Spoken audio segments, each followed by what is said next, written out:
The two best words in sports are Game 7. Well, for the first time in 10 years, the World Series is going to a Game 7. Tonight, we will crown a champion. The White Sox and the Phillies battle it out here in Philadelphia. Two very different stories with these teams. The Phillies, a consistent winner through the 2020s, who finally got over the hump last year, winning a world championship with their core, looking to go back-to-back. For the White Sox, it looks a whole lot different. The White Sox have only won a singular World Series in the last 112 years. This team very rarely makes the playoffs, and here in 2029, this is the first time in our series that we are playing baseball in October, and we have certainly squeezed the most out of it that we could. Game 5 in Chicago with the series tied at 2, we lost 5-2. Hayden Wesneski only allowed 3 base runners, but 2 of them were homers. That's been the issue for Wesneski in the playoffs. He's been great. His whip is somehow even lower than it was during the regular season, but he's allowed 7 home runs in 25 2/3 innings after only allowing 10 homers in the regular season where he threw nearly 150 innings. The offense didn't give us enough, and they really didn't play all that well entirely in the 3 games in Chicago. We only had 1 home run in the 3 games at home, that being in this game by Colson Montgomery. Crawford, Schneider, Pages, the 7, 8, 9 hitters going deep for the Phillies, and their pitching was not just good in this game, but throughout all 3 games in Chicago on the road. We knew we had to win Game 6 in Philadelphia, and it started rocky, down 3-0 after the second inning, but we got 2 in the third, Edgar Quero, 2-run shot in the 5th, and the 18-year-old rookie Shane Schmidt with a go-ahead 2-run homer in the 8th. It was not a perfect game by any means from Taj Bradley, but a gritty 6-inning performance. He did not allow any earned runs after the second inning, did let another one across, but that's because Cam Smith is a complete troll and dropped maybe the easiest fly ball I've ever seen. So that brings us into Game 7. It'll be the ace, George Kirby, on the bump. He is as well rested as it gets. He has not pitched since Game 1 of the World Series. That's like 7-8 days of rest. Kirby's in the midst of a 7-year contract with the Phillies. This is the first year that they've had him, and they paid him the big bucks to play in big games like this. Now, he did allow 3 home runs in Game 1 against us, but he only allowed 2 additional base runners otherwise. It was the Hayden Wesneski issue. He's not letting guys on base, but he's allowing too many home runs. This will be the lineup we roll with today, largely similar to what we did with Games 5 and 6. What a postseason has been for this guy, Kyle Teel. He has 4 multi-hit games in the World Series already. He's been unbelievable. This is his chance to really show the world that he is truly one of the best players in the league. For Luis Robert, with a good performance today, he puts himself on the Mount Rushmore as one of the greatest players in the history of the franchise. He only has 3 hits in the World Series, but he has drawn at least 1 walk in every game. Impressive for a guy who lacks plate discipline. Lou Bob's a free agent, of course, at the end of the year, along with at least half a dozen other players on the roster. That includes a large chunk of the pitching. Taj Bradley will be unavailable today, given that he just pitched in Game 6. But I think everyone else might be fair game. It sucks not having Bradley. He's our best starter. But I think we can roll with these guys. Even Hayden Wesneski. He's coming off 2 days rest. We're obviously not going to pitch him a lot, but 1, maybe 2 innings, I think is reasonable. The real question is, who are we going to start?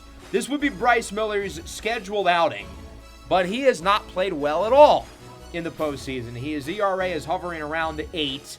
He hasn't been good whatsoever. Struggled in Game 3 against the Phillies. Of course, he's a free agent as well. I think he's going to pitch in this game. I just don't know when or how. We're certainly going to use the bullpen. Noah Schultz will definitely pitch. He's been great throughout the postseason. We might need to use one or both of Drew Thorpe and or Hagen Smith. And then certainly the rest of the relievers. Brock Burke has been awesome coming back from injury. He's pitched in 5 World Series games out of 6. Hasn't allowed any runs. He's been an amazing addition. I imagine we will certainly use him today.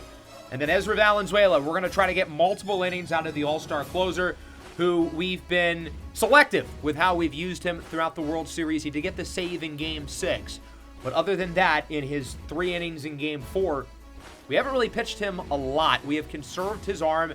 We are going to need it today, however, in Game 7 to give us at least 2, maybe more innings. We're going to throw everything we can at the wall. We have 1 game to do this. We are going to get everything we can out of everybody on the team. And outside of Taj Bradley, I'm not ruling anything out. Welcome to Citizens Bank Park, Red October, Game 7 of the World Series, where a champion will be crowned tonight. Will the 50 episodes of hard work prevail for the White Sox, or will we have to go back to the drawing board another offseason where we're expected to lose multiple key players? The Phillies are looking for their second consecutive world title, and they're hoping to be the first team since the late 90s Yankees to win back-to-back World Series. It's been that long since we've had back-to-back champions. The White Sox, meanwhile, look for their first title since 2005. Currently, the team's only title since 1917. That was World War I. It's been a while for the White Sox, and as you can see, Bryce Miller is warming up. He will start against his longtime Mariners teammate, George Kirby. The Mariners could not afford to pay Kirby this offseason. They let him walk. He signed with the Phillies, and they traded away Bryce Miller, assuming they would not be able to pay him either. Mariner fans, look away. Two of your best pitchers are pitching in Game 7 of the World Series, and neither of them are pitching for Seattle. Here's a look at both lineups. No major changes on either side. And here's a look at George Kirby in year one of a 7-year, $180 million contract. The Phillies paid him to pitch in games like this. He's the ace of the staff, working on over a week of rest. He is energized, his arm is loose, and he's ready to rock. Offense, what you got for me? I need one more game from you guys. Barney Wagner, swing and a miss. The rookie who made his debut in the big leagues not even 2 months ago. Goes down on the fastball. That one comes in at 96. Kyle Teal in the midst of one of the all-time postseasons. Fouls off the fastball. That one right on the edge of the zone. Umpires have given us the majority of the calls throughout the postseason, but that was too close to let go. 2-2 now for Teal. Good take. Count is full. As good as Kyle Teal has hit the ball this postseason, he's only walked twice. I haven't really brought it up because I don't really care. He's hitting the ball that well. 363 average with 8 homers as he fouls off another one. Of course, his 8 homers tied for second in a postseason ever. Only trailing Randy Arozarena in 2020. Arozarena on the injured list with these Phillies.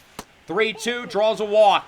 There is no pitcher in the 2020s era of Major League Baseball who does a better job of avoiding walks than George Kirby, but his control has been a little spotty. Luis Robert pops it up. His offensive struggles in the World Series continue as Luis Garcia is under it for the second out of the inning. That'll bring up Edgar Caro, who he himself hasn't hit the ball that well either. He only has 4 hits through 6 World Series games. Our second and third best players are not giving us enough. Grounded to third, Miller fields it cleanly. Throw to first is in time. The White Sox get a walk from Kyle Teal. No hits, 1 runner left aboard.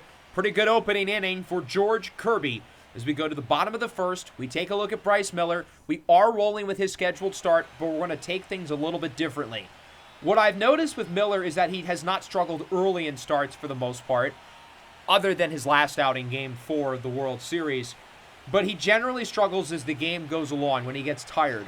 So we are not going to pitch him long. Maybe 2 innings if all goes well. Turner pops this one up into the shallow outfield. Colson Montgomery is under it. He makes the play for the first out of the inning. That'll bring us to the number 2 hitter, Luis Garcia, who's had a pretty solid World Series himself. Count is full, the 3-2. Swing into this on the inside fastball. Very good pitch by Miller right on the top inside corner of the strike zone. I really don't know why the Phillies keep hitting Gabriel Rincones in the 3 spot. He's hitting 182. He had the 1 homer in the World Series, but otherwise has been quiet. Grounded to third. Nice scoop by the rookie, Barney Wagner, who sends it over to first base in time. A 1-2-3. Bottom of the first inning for Bryce Miller.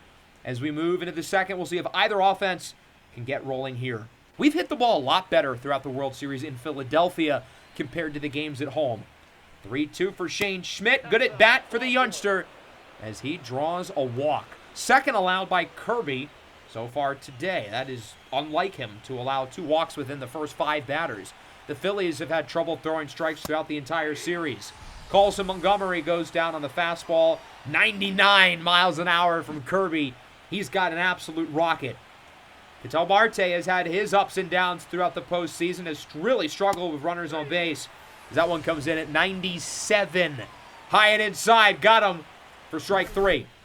Cam Smith has also really struggled in the World Series. He only has 3 hits in 6 games against the Phillies. He had the really bad error in the last game, which costed us a run and could have costed us the game if we didn't get the big home run by Schmidt. But I'm going to roll with Cam Smith in the lineup anyway. He's been a great trade deadline acquisition for 3 months. I believe in him, although that injury in the ALCS clearly doesn't seem right as he lines out into right, caught by Rincones. Very similar inning to the first for Kirby. He lets up a walk, but no hits, no further damage done. Pretty good start for the longtime Mariner as we move into the bottom of the second. Aiden Miller, 4.56 hitters due up. 339 average in the postseason for Miller as he goes down on the fastball. Good pitch by Bryce Miller, who looks pretty good so far. The original plan was 2 innings. I still think we're going to stick by that, but he's been impressive so far. 3-2 for Harper. Grounded to first. Caro fields it cleanly, tags the base for the second out of the inning. Harper, of course, one of the all-time great postseason players in the history of Major League Baseball. Another World Series really puts him into a category of his own. Ellie De La Cruz flies into foul territory. Corey Julks is after it, and he makes the play. 2 perfect innings for Bryce Miller. The Phillies are not hitting the ball well at all, and this is having me second-guess my original plan. I know I didn't want to keep him in for too long, and I'm a little worried if we do, things could go off the rails. But he's thrown 2 perfect innings. I feel like it'd be a little foolish to take him out. I think we may need to adjust what we were originally going to do. In the third, full count, Corey Julks skies this one up into center. Julks has also struggled in the World Series. A lot of guys have not hit the ball well.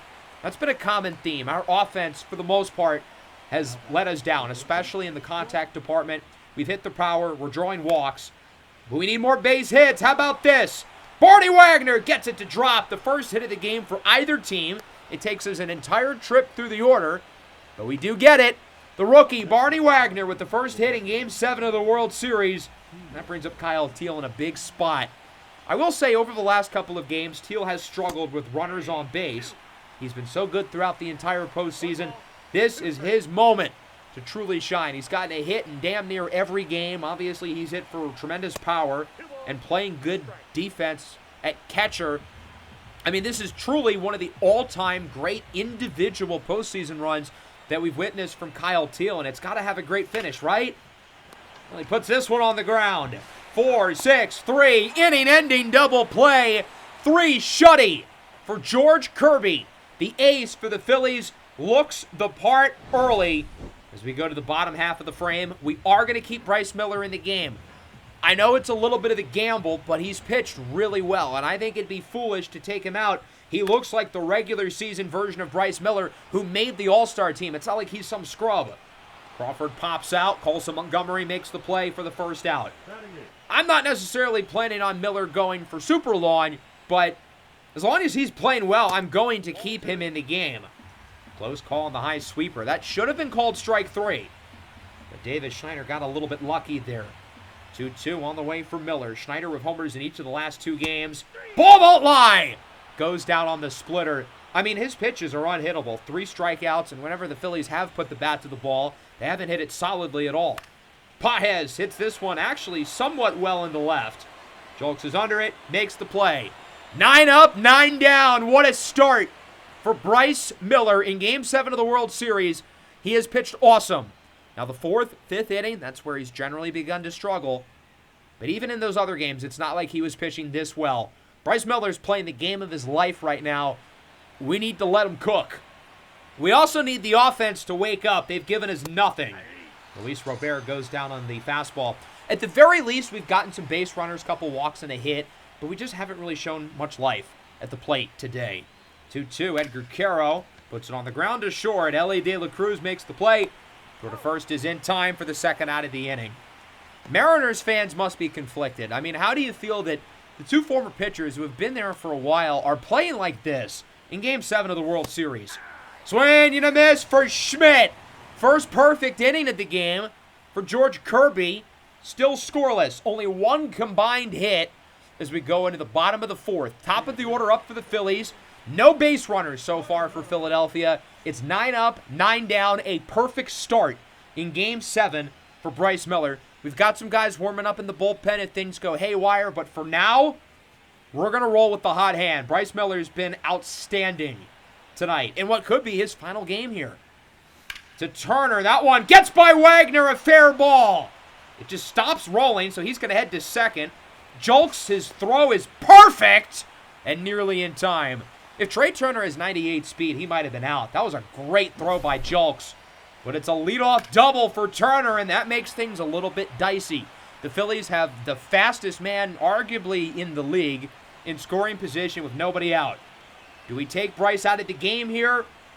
I'm going to roll with him. I know he's struggled in the postseason, but he's been great tonight. We're going to stick by him. That could be a decision that wins us or loses us the World Series. As it's Luis Garcia up for the Phillies, fouls that one back. Big opportunity for some of the best hitters in the Phillies order to put themselves on the board. And what has been a pitching duel, runs will come at a premium tonight. Popped up into the shallow outfield. What a pitch. Inside sweeper fools him. Montgomery makes the play for the first out of the inning. Let's see why Gabriel Rincones is hitting third. It's a decision that I've really questioned by the Phillies, but maybe he makes a big play here. The 1-1, swing and a miss on the sinker, and he falls behind. The Phillies certainly don't want to put themselves in a two-out situation with the runner still on. As Rincones hits it well into center. Robert will not make the play. One hops off the wall. Turner scores. Bad throw by Lubob. And the Phillies strike first. They lead it 1-0. Maybe that's why he's hitting third. An RBI double for Gabriel Rincones to put Philadelphia on the board. And now we've got another big decision to make with Bryce Miller. Keeping him in for the fourth hasn't worked, it looks like. And we're not going to let this go on any further. I've seen this story play out. I'm not going to let it happen again. So Miller's yanked from the game. I don't think we made a bad decision to keep him in for the fourth, just looking at the optics, because he was perfect through 3 innings. How could we justify taking a guy pitching that well out of the game? We're going to do it here before things potentially get ugly, and we're going to bring in Noah Schultz, the lefty. A lot of lefties do up for the Phillies. Schultz is not allowed to run in 11 postseason innings, and he better not let up another one here. Aiden Miller fouls off the changeup. A walk would not be the worst thing in the world. It would set up a force out at all 3 bases, but obviously I'm not trying for the walk. We're just not going to give him anything good. Miller grounds it to third. That certainly works. Wagner makes the play for the second out of the inning, and that'll bring up Bryce Harper. A big reason why I brought in Schultz here was to get the lefty-on-lefty matchup. Bryce Harper is a big game player.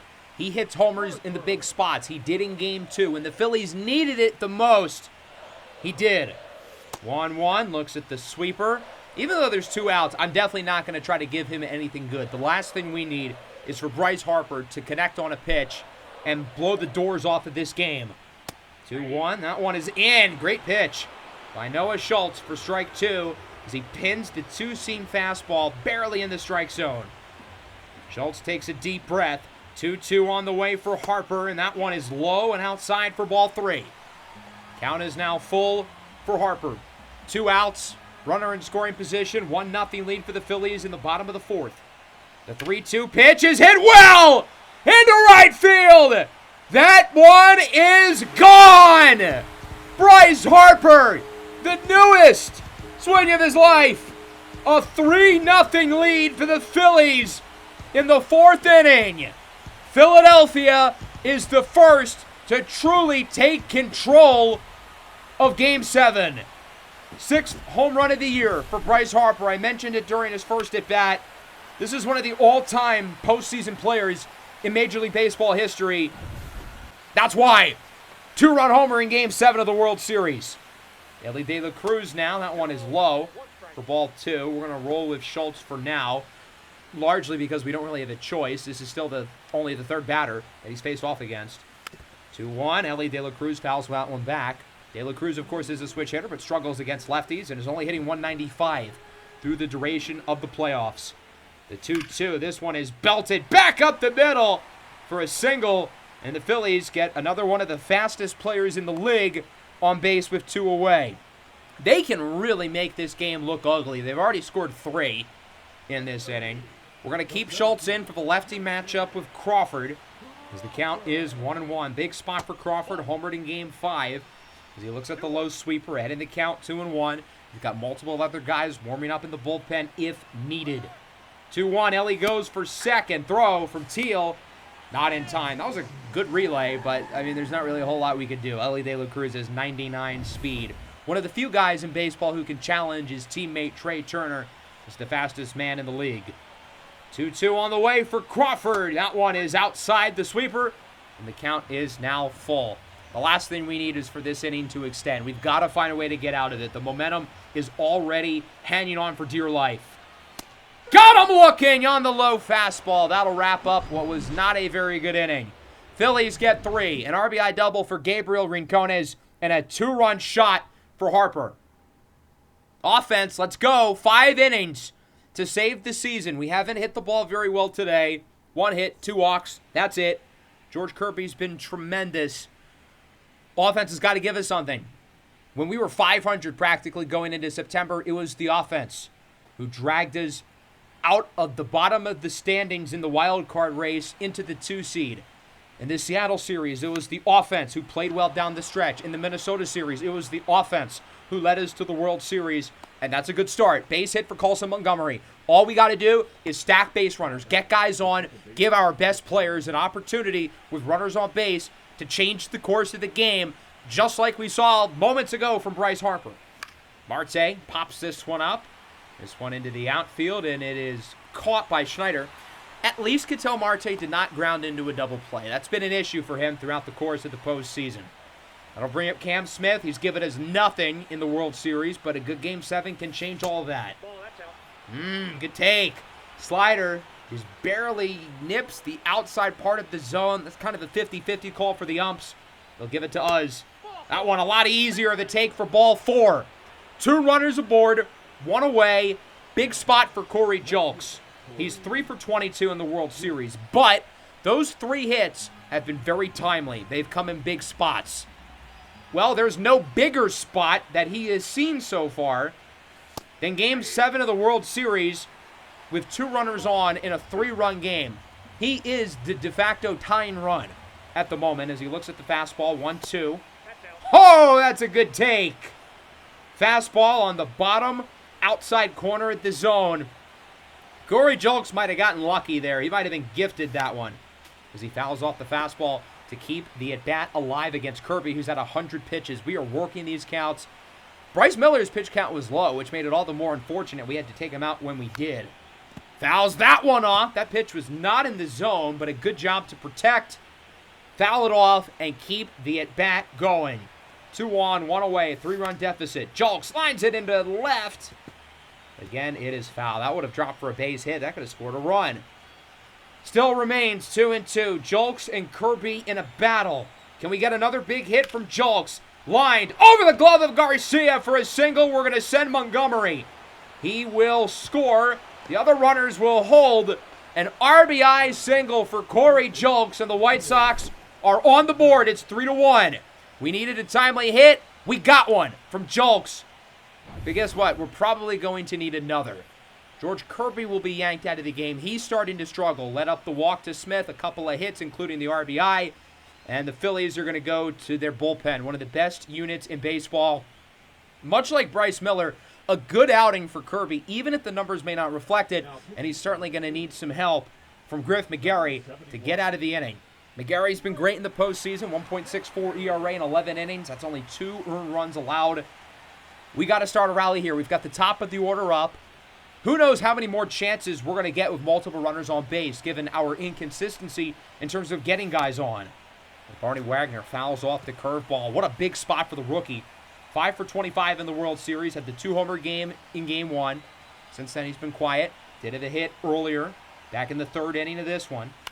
As this one is popped into the air into right. And that one will be caught by Rincones. No reason to tag up the runner. 2 away, 2 runners on, 2-run deficit. Who gets the bat? I don't think there's anybody I would rather in this spot than Kyle Teal. He has had a historic postseason, 10 of 26, 3 homers in the World Series, an all-time offensive run by anybody in the month of October. Let's look like a superstar. No, he pops it up. Miller is under it. Kyle Teal comes up short. We do score, so it's not a total disaster of an inning. Corey Julks brings in a run, but I feel like we could have gotten a little bit more. We had 2 guys on base. Again, who knows how many more chances we're going to get. That might have been our last shot. Hayden Wesneski will come out of the bullpen for the White Sox in the bottom of the 5th. An interesting decision. He's working on only 2 days of rest. The plan is probably 1 inning, maybe 2, if all goes well. Wesneski obviously is no stranger to the bullpen. In 240 big league games, he's only started 67. 6-7. He's been primarily a starter over the last 2 years, but he still came out of the bullpen 11 times this year, so this is not new for him, per se, as he gets Schneider to go down on the cutter. Hayden Wesneski has done a remarkable job all year of not letting guys on base. He was amongst Major League Baseball's leaders in WHIP this year. He would have led amongst qualified leaders if he pitched a few more innings. And then in the postseason, his WHIP somehow has gotten even lower. Pages fouls out. Caro makes the play for the second out. If Wesneski can get through this inning quickly, we might be able to get another frame out of him. 1-2 on the way. Top of the order. Trey Turner. Swing and a miss. He chases the cutter. We needed a quick inning. How about 9 pitches?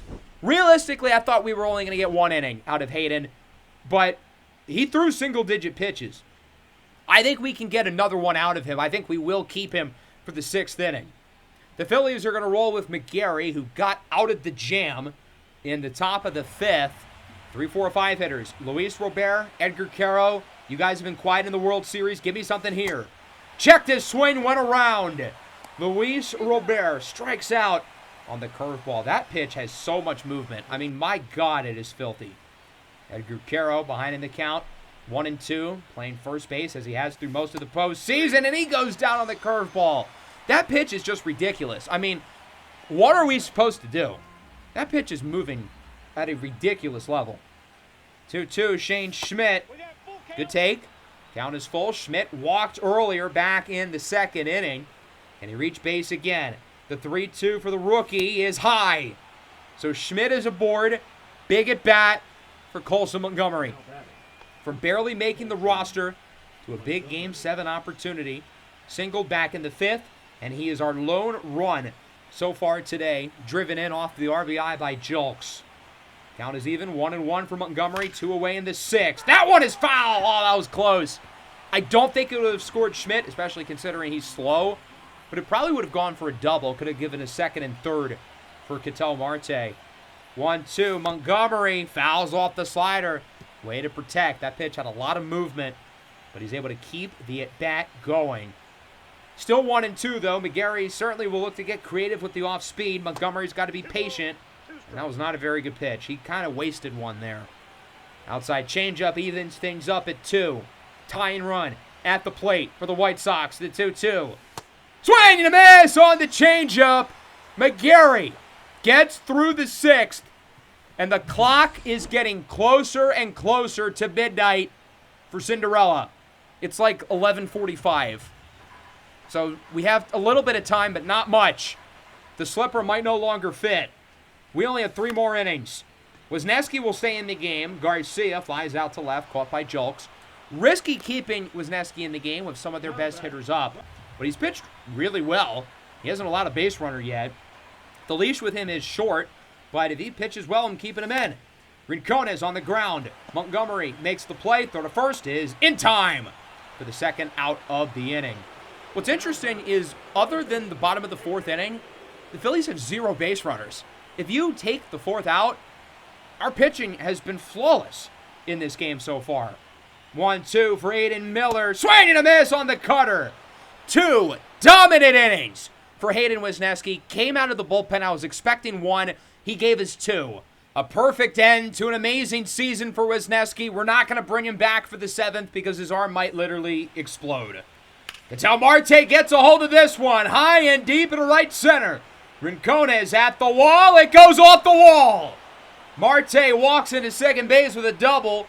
And the White Sox have a runner in scoring position with nobody out. Truthfully, off the bat, I thought that was a home run. And as we look at the replay, well, it was really close. We got very unlucky. Look how close this ball gets from making it over the fence. In some ballparks, this is considered a home run because it went above the green line, but not in Philadelphia. It has to go over the fence. It goes off of the little wired wall thing, which I Googled it on their website. That's a live ball. That's in play. We'll take the no-out double, but, man, that hurts. We were inches away from being a homer. Cam Smith goes down on the low changeup. These off-speed pitches are ridiculous. I mean, we're looking like fools at the plate, swinging at some really, really bad pitches. Julks pops up the changeup. That one was inside. Griff McGarry's throwing all over the place, and our guys are falling for it. These pitches have so much movement, and our players are just trying to do too much offensively. We've just got to focus on getting guys on base. A base hit brings the lead within one here, for what it's worth. And it's Barney Wagner who's up to bat. Wagner with one of the team's 4 hits today. The 1-1. This one is hit into right. It's got a chance to drop, and it is caught. See, Cam Smith, that's how you do it. Through the top of the 7th, it remains 3-1. We will stretch, and we will go to the bottom of the 7th. The all-star closer, Ezra Valenzuela, is in the game. No reason to wait. The plan is that he's going to throw multiple innings. Hopefully we can get him through the 8th. Hopefully he'll pitch the 9th, because that would mean our offense scores at least 2 runs and we're still alive. Ezra's pitched well in the postseason when we called upon him. Got the save in Philadelphia in Game 6. Harper jams the inside cutter.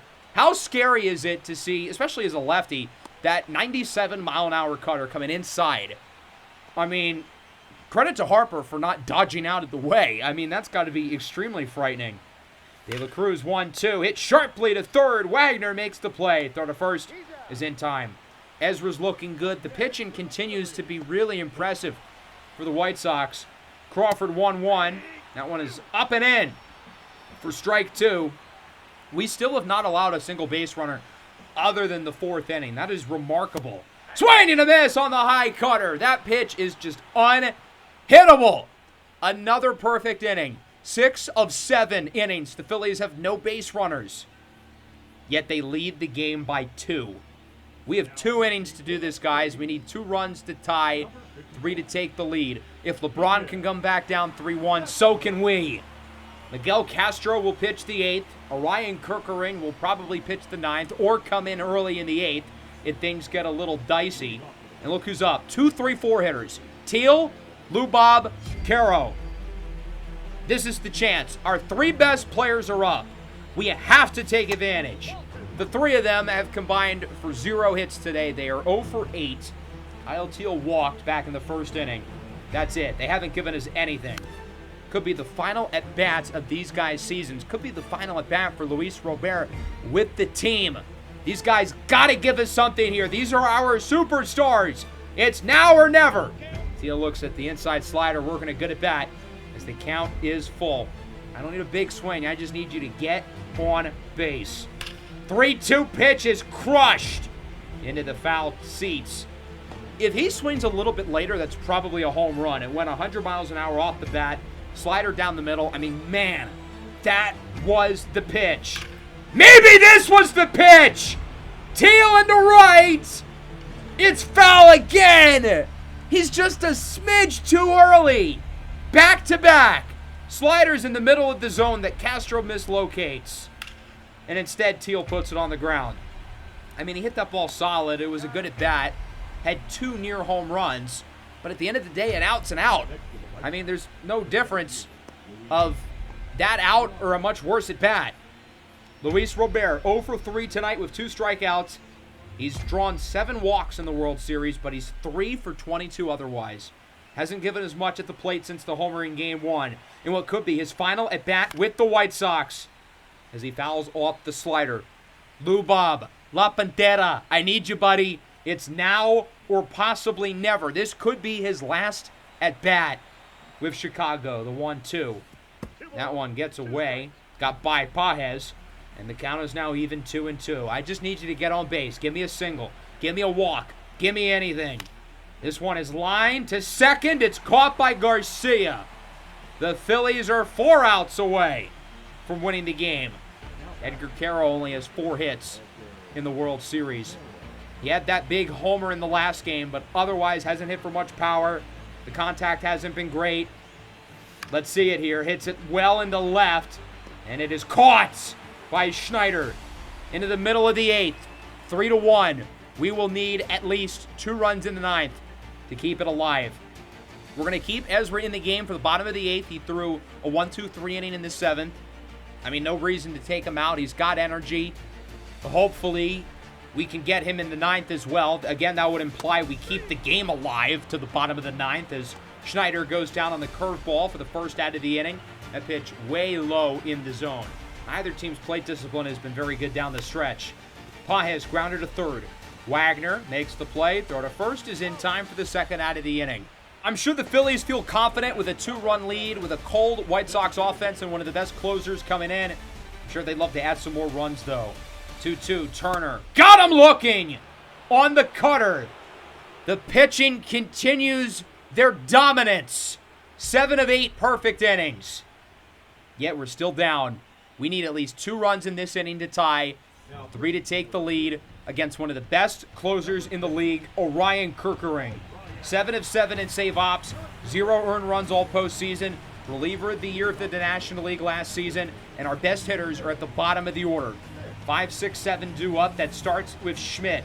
18 years old, biggest at bat of his life, walked twice tonight. And he's up 3-1. Maybe he gets on again. We've got a few guys ready to pinch run if necessary. That one is low and in for strike 2, and the count is full for Schmidt, looking to start the rally. This one is skied high into the air, into right. Rincones, there's 1. And Chicago's season comes down to the next 2 bats. We'll start with Colson Montgomery, the only player on the team to score so far tonight. The count is 1-1. Kerkering looking to get the Phillies down to the final out. The pitch for Montgomery, that one is high, inside, ball 2. That one hit the edge of the strike zone. Umpires again giving us the call, as they have seemingly all month. The 2-1 fouls off the sinker, and the count is now 2-2. I don't need you swinging for the fences. Just get on base. Single, double, walk, I'll take whatever. Fouls off the high fastball. I don't know if that pitch was in the zone, but again, he does a good job of protecting. Yeah, that was close. It probably would have been called a ball, but in a 2-strike spot there, it's hard to argue with him swinging. Got him looking on the sweeper. What a pitch. I mean, the movement there was just unfair. That one looked like it was going to be outside. And then look at that movement. Pops in late. Montgomery doesn't even swing the bat. And we're down to our final out. Ketel Marte has struggled in the postseason. Doubled his last time up, nearly a homer. We did not score him, even though that was with no outs. Looks at the sweeper, and the White Sox season is down to 1 strike. Ketel Marte looking to start the rally, the 1-2. Back up the middle, base hit! Okay, we have life! We have a pulse! That's the first hit by the White Sox since, well, Ketel Marte, back in the 7th. Tying run is up. It's Cam Smith, who has struggled in the World Series, but he can change that here by getting on base. 1-1 from Kerkering, low and in for strike 2. And the White Sox again are down to the final strike. Smith is 3 for 25 in the World Series with a double, but again, he can change his fortunes here. Hits it up the middle. Garcia diving play to second. In time! The Phillies have won the World Series! It takes 7 games, but for the first time in almost 30 years, we have a back-to-back champion. The Philadelphia Phillies have defeated the Chicago White Sox 3-1. The clock strikes midnight for the underdog, and the season ends in heartbreaking fashion for Chicago. I mean, we were this close. 5-0 in elimination games coming into Game 7. On a night where our pitching was unbelievable. If you take the 4th inning out of the equation, our pitching staff threw a perfect game. 7 innings with no base runners, no hits, no walks, no errors, nothing. But it got away from us in the 4th. Miller allows a couple hits. Schultz allows the homer to Harper. And our offense let us down. They were the reason why we lost. 1 run, 4 hits. That's not enough. The offense has struggled throughout the World Series to get guys on base, to hit for contact. We had our fair share of homers, although even that was inconsistent. Over the last 5 games, we've only gone deep 3 times. The walks were nice, but we were not hitting the ball consistently. The Phillies did a really good job of limiting the singles, of limiting the hits in the gap. And that is the reason why we lost the World Series. That was the difference. We didn't get enough base runners throughout the course of the games, really with the exception of games 1 and 2. Our last 5 games, our offense didn't give us enough. Bryce Miller, I know he got the loss, but this one's not on him. Yeah, Schultz shouldn't allow the homer, but it's hard to blame the pitching when 7 of 8 innings were perfect. The offense had 5 hits. I said 4. I was wrong. 5 hits, 4 walks, 1 extra base hit, 1 run. Only 2 players reached twice. 2 walks for Schmidt, 2 for Marte. That's it. 2, 3, 4 hitters. Our best players, Teal, Robert, Caro, 0 for 11. Unacceptable. Those are the 3 best hitters on the team. 0 for 11 in the biggest game. We cannot have that. The Phillies' offense, for the most part, was not very good in this game. They only had 4 hits. Other than the 4th inning, they had 0 base runners. None. Zilch. Nada. But their pitching won them this game. Kirby with a good start. McGarry, Castro, and Kerkeren out of the bullpen. Never a doubt. We had a couple chances in that 5th inning. We could have gotten a little bit more. In that 7th inning, we left some guys on. And then that 8th inning really killed us, where Teal, Robert, and Caro, none of them got on base. So the White Sox lose the World Series. Quite the postseason run. All 3 series going to a winner-take-all game. We were not dominant during the playoffs. We were only 1 game above 500. The offense hit for good power. We drew for walks in the World Series, but we didn't hit for enough contact, and only 3 homers over the last 5 games really hurts. The pitching was also largely inconsistent. I thought they were good down the stretch and had their best series against the Phillies, but we still had an ERA at 4.5. That's not good enough. We're going to need more consistency from the arms. 31 home runs allowed. As much as we hit a lot of homers, the opposing teams hit a lot as well, which is a problem. I really wanted to do more of the quicker playoff style that I mentioned at the beginning of the postseason, and I couldn't really do that because all of these series went to the maximum number of games. Seattle went to 5, Minnesota went to 7, Philadelphia went to 7, so we didn't really get to see the short playoff in action because all of these series went super long, but it created for some great baseball and some really exciting games. As we take a look at the numbers, as much as Teal, Caro, and Lubbob sucked in Game 7 of the World Series, they were all awesome throughout the course of the playoffs. The rest of the guys were not good enough. Colson Montgomery was the only other player with an OPS above 800. Marte was a disappointment. Cam Smith was horrific in the World Series. Shane Schmidt was a disappointment. Corey Julks was a disappointment. None of the bench guys had anything going. What I find interesting is Carroll led the team in WAR, not Teal, which really surprises me because, I mean, for one thing, Teal was the best offensive player, but he also played good defense at catcher. I figured his WAR would be at least 2. I'm surprised it's barely above 1. As for the pitching, we had some guys play well. Taj Bradley was awesome. Hayden Wisniewski, other than the homers, was great. His whip finishes at .69. Ezra was good. Brock was good. Bullpen overall was a little inconsistent, and the pitching in the starting rotation, other than Wisniewski and Bradley, was shaky. Pitching WAR is so flawed in this game. How can Miller of .5 and Wisniewski of .1? I know the underlying metrics favor Miller. His FIP was actually way higher, which sort of leads me to believe that even though Miller's ERA was in the 7s, he really wasn't that bad. But watching him and Wisniewski throughout the playoffs, it was very obvious which one was better. Wisniewski, clearly. I mean, what are we doing? It's easy to say, oh, this is a young team. We'll be back. We've got the core together. I wish it was that simple, but it's really not. Sure, we have Schultz, Thorpe, Caro, and Teal on long-term deals, but we also have $170 million coming off the books, which could be a blessing or a curse. We're only paying $69 million, nice, in the budget right now. So we have some financial flexibility, but we've got a lot of guys to pay. And it's going to be an uphill battle for us to get back here. Aside from the fact that baseball is just so unpredictable as is. I mean, we have so many guys who are not under contract next year. And a big reason why I went for it at the deadline with getting Taj Bradley and Cam Smith, even though our team was only around 500, is because I kind of knew this was going to be the only chance with this core to get here. Because look at all these free agents. Luis Robert is an awesome player. He had only 100-ish games played, yet his WAR was still above 6 this year.